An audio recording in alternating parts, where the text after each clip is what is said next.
कुरुक्षेत्र का मैदान जहां लाखों योद्धाओं ने धर्म और अधर्म के नाम पर युद्ध में भाग लिया और अपनी जान गंवा दी।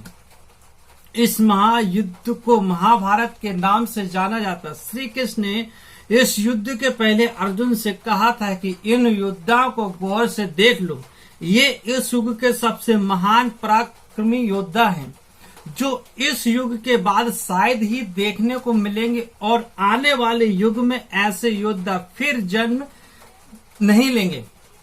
भगवान श्री कृष्ण की इस बात से भी महाभारत के महायुद्ध की भयानकता का अंदाज लगा सकते हैं। महाभारत के 5 महारथी जिन्हें छल से मारा गया। इस महायुद्ध को हुए हजारों साल बीत गए, लेकिन कहते हैं कि आज भी कुरुक्षेत्र की जमीन योद्धाओं के लहू को पीकर लाल है। धर्म और अधर्म के इस युद्ध में धर्म की जीत के लिए कई महायोद्धाओं को छल पूर्वक और कईयों को युद्ध के नियम के विरुद्ध जानकर जाकर मार डाला गया, क्योंकि युद्ध का एक ही नियम होता है, जीत।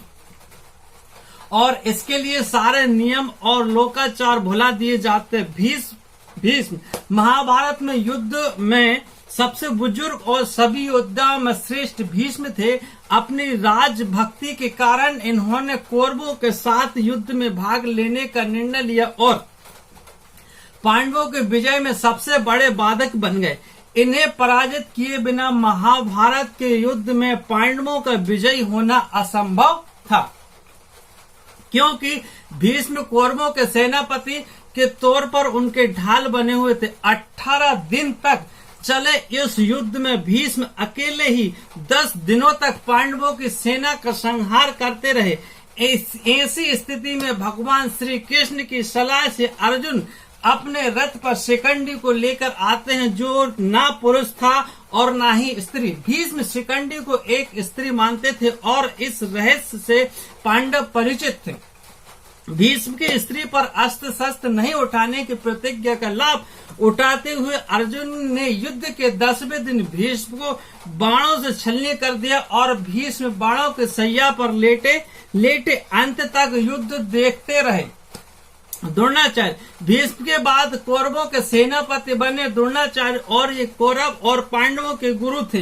भीष्म के समान भी पांडवों के मार्ग में बड़े बाधक बने हुए थे। इन्हें भी युद्ध में पराजित कर पाना किसी के लिए असंभव था। माना जाता है कि द्रोणाचार्य को केवल उनका शोक ही मार सकता था। ऐसे में पांडवों ने द्रोणाचार्य के साथ एक छल किया। भीम ने अश्वत्थामा नाम के हाथी को मार दिया और द्रोणाचार्य के पास जाकर कहने लगे कि मैंने अश्वत्थामा का वध कर दिया।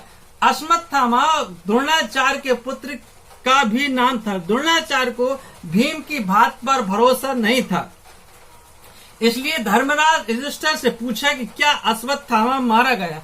इस पर युधिष्ठिर ने कहा, अश्वत्थामा हतो नरो ना कुंजरो वा, यानी अश्वत्थामा मारा गया लेकिन नर भी हो सकता है और हाथी भी। जब युधिष्ठिर यह कह रहे थे उस समय भगवान श्री कृष्ण ने शंखनाद कर दिया, जिससे द्रोणाचार्य बात को सही से सुन नहीं पाए और शोकाकुल होकर अपने अस्त्र शस्त्र रख दिए। मौके का फायदा उठाकर द्रौपदी के भाई धृष्टद्युम्न ने द्रोणाचार्य का वध कर दिया। जयद्रथ दुर्योधन के जीजा जयद्रथ के कारण अर्जुन के पुत्र अभिमन्यु का वध कौरवों ने मिलकर किया था।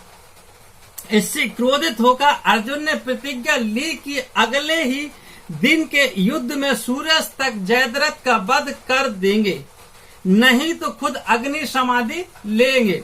कौरवों की पूरी सेना उस दिन जयद्रथ की सुरक्षा में लग गई। ऐसे में अर्जुन के लिए जयद्रथ का वध कर पाना असंभव हो गया।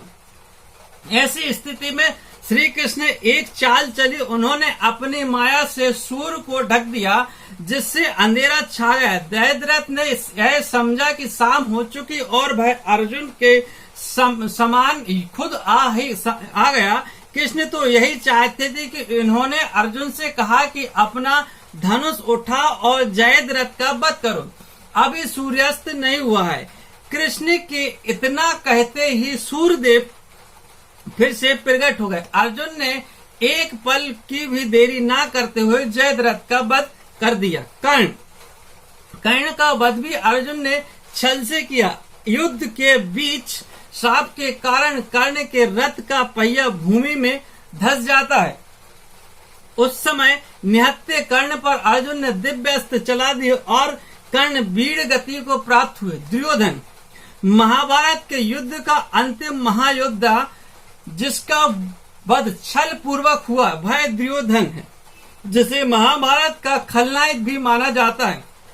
दुर्योधन और भीम के बीच में गधा युद्ध हुआ। इस युद्ध में गधा का प्रहार कमर से ऊपर करने का नियम है, लेकिन भीम ने कृष्ण के संकेत पर दुर्योधन के कमर पर वार करना शुरू कर दिया, क्योंकि दुर्योधन के शरीर का ऊपरी भाग गांधारी ने वज्र का बना दिया था।